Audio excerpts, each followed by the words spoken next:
Hello' বন্ধুসকল, আশা কৰোঁ সকলোৱে ভালে আছে। এতিয়ালৈ যদি মোৰ চেনেলটো সাবস্ক্ৰাইব কৰা নাই তেন্তে সাবস্ক্ৰাইব কৰি লোৱা। আমি পলম নকৰি আজিৰ ভিডিঅ'টো আৰম্ভ কৰোঁ। আজি মই লৈ আনিছোঁ ক্লাছ 11ৰ এডভান্স আছামিছৰ 4 নম্বৰ যিটো কবিতা আছে পানেখৈ আনন্দ চন্দ্ৰ আগৰৱালাদেৱে ৰচনা কৰা। এই কবিতাটোৰ আমি 100% কমন কুৱেশ্যন এনসাৰবোৰ আলোচনা কৰিবলৈ গৈ আছোঁ। গতিকে ভিডিঅ'টো অলপো স্কিপ নকৰাকৈ চাই থাকা আৰু যদি ভিডিঅ'টো ভাল লাগে তেন্তে সাবস্ক্ৰাইব কৰি দিবা। ইয়াতে কি দি আছে অধ্যয়নৰ অন্তত শিক্ষাৰ্থীসকলে তলত উল্লেখ কৰা কথাখিনি জানিবলৈ সক্ষম হ'ব। তোমালোকে পঢ়িবা, এইখিনি মই দেখাই দিছোঁ ধুনীয়াকৈ। তাৰপিছত কি দি আছে চোৱা। এই অধ্যয়টোৰ পৰা যোৱা 10 বছৰত অহা সৰু ডাঙৰ প্ৰশ্নবোৰ, ইয়াত প্ৰশ্নবোৰ দিয়া আছে ধুনীয়াকৈ। এই প্ৰশ্নবোৰৰ উত্তৰ বেছিভাগ তোমালোকে পাঠৰ ভিতৰতে পাই যাবা, মই দেখাই দিম ধুনীয়াকৈ, তাৰ পৰা লিখি ল'ব পাৰিবা। তেন্তে পলম নকৰি আমি আজিৰ ভিডিঅ'টো আৰম্ভ কৰি দিওঁ। কি দি আছে 1 নম্বৰৰ আৰ্হি প্ৰশ্ন আৰু উত্তৰ। 1 নম্বৰ কুৱেশ্যনটো মন কৰা, আনন্দ চন্দ্ৰ আগৰৱালাৰ জন্ম কেতিয়া হৈছিল? 1 নম্বৰ আহিব পাৰে, ইয়াত নম্বৰটো ধুনীয়াকৈ দেখাই দিয়া হৈছে। তোমালোকে লিখিবা 1974 চনত 1974। 2 নম্বৰ প্ৰশ্নটোলৈ মন কৰা এতিয়া, আনন্দ চন্দ্ৰ আগৰৱালাৰ পিতৃ কোন? এনসাৰ লিখিবা কাশীনাথ আগৰৱালা। 3 নম্বৰ প্ৰশ্নটো চোৱা, অসমীয়া সাহিত্যত ভাঙনি কোঁৱৰ বুলি কোনজন সাহিত্যক কোৱা হয়? এনসাৰটো চোৱা আনন্দ চন্দ্ৰ আগৰৱালা। 4 নম্বৰ কুৱেশ্যনটোলৈ মন কৰা, আনন্দ চন্দ্ৰ আগৰৱালাৰ এখন কবিতা পুথিৰ নাম লিখা। 1 নম্বৰ আহিব পাৰে, এনসাৰ লিখিবা জিলিঙনি। 5 নম্বৰ কুৱেশ্যনটো চোৱা, পানেখৈ কোন শ্ৰেণীৰ কবিতা?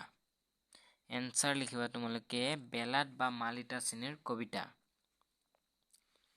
আনন্দ চন্দ্ৰ আগৰৱালাৰ কিমান চনত অসম সাহিত্য সভাৰ সভাপতি হৈছিল?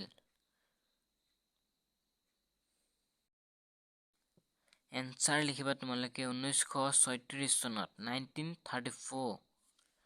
7 নম্বৰ কুৱেশ্যনটোলৈ মন কৰা, বাপেকে পানেখৈক কিহত বহি ভাত খোৱাৰ কথা কৈছে? 1 নম্বৰ আহিব পাৰে, এনসাৰ লিখিবা তোমালোকে সাতলি পীৰাত। 8 নম্বৰ কুৱেশ্যনটোলৈ মন কৰা, আনন্দ চন্দ্ৰ আগৰৱালাৰ মৰণোত্তৰভাৱে প্ৰকাশিত কবিতা পুথিখনৰ নাম কি? পদুমণি। 9 নম্বৰ কুৱেশ্যনটোলৈ মন কৰা, মানুহৰ মাজৰ পৰা আঁতৰি গৈ পানেখৈয়ে ক'ত থাকিবলৈ লৈছিল? এনসাৰ লিখিবা নীল সাগৰৰ মাজত। 10 নম্বৰ কুৱেশ্যনটো চোৱা, আনন্দ চন্দ্ৰ আগৰৱালাৰ কিমান চনত মৃত্যু হয়? এনসাৰ লিখিবা 1939 চনত 1939। 2 নম্বৰৰ আৰ্হি প্ৰশ্ন আৰু উত্তৰ চোৱা। 1 নম্বৰ কুৱেশ্যনটো চোৱা, আনন্দ চন্দ্ৰ আগৰৱালাৰ ক'ত আৰু কেতিয়া জন্ম হৈছিল?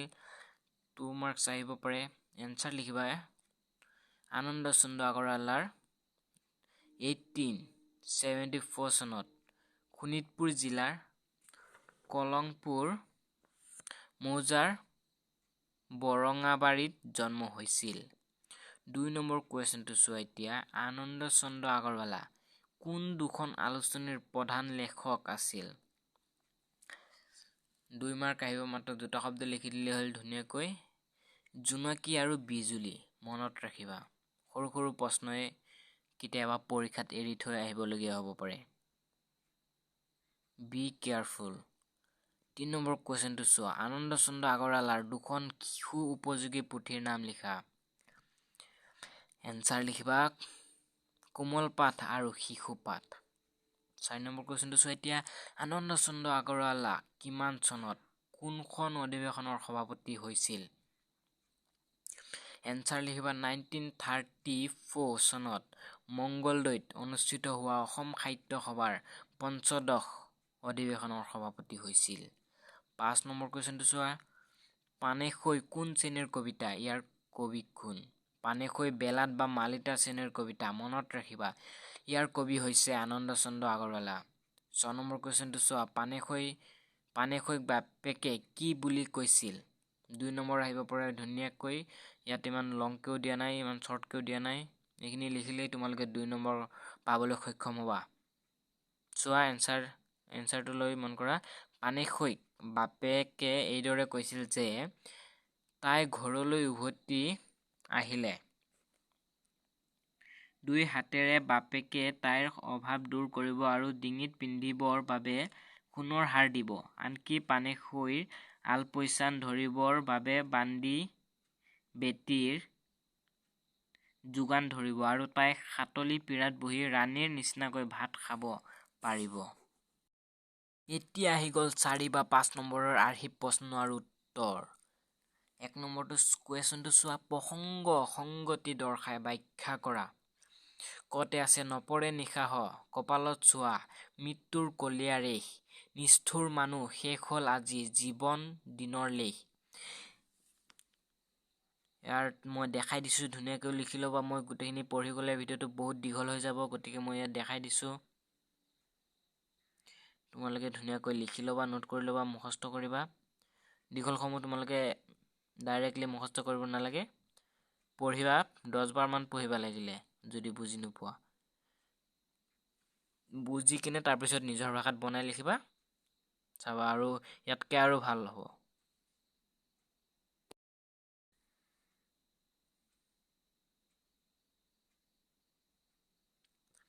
গণমটো দি আছে হাত দূৰৈত নীলিমাৰ মাজে সোণালী পদুম পাহি উলাল আকৌ ভুৱন উজলি পানেশৈ আইতি ভাহি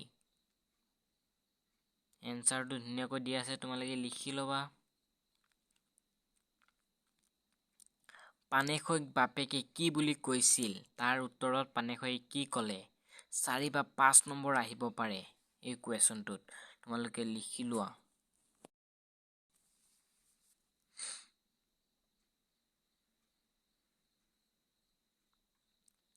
3 নম্বৰ কুৱেশ্যনটো আনন্দ চন্দ্ৰ আগৰৱালাৰ পানেশৈ কবিতাটিৰ মূল ভাৱটো লিখি ইয়াৰ কাব্যিক সৌন্দৰ্য বিচাৰ কৰা ইয়াত মই ধুনীয়াকৈ দেখাই দিছো চোৱা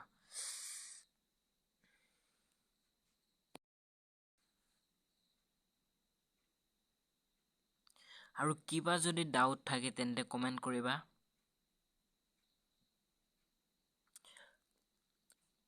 আৰু ভিডিওটো যিমান পাৰা তোমাৰ বন্ধু বান্ধৱী সকললৈ শ্বেয়াৰ কৰা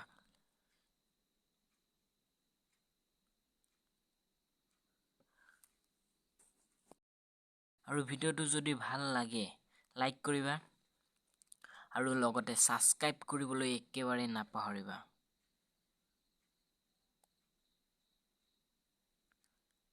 সাবস্ক্ৰাইব কৰি ভিডিওটো অল বেল আইকনটো অন কৰি থবা যাতে মই আপলোড কৰা ভিডিওবোৰ তোমালোকে পাই থাকা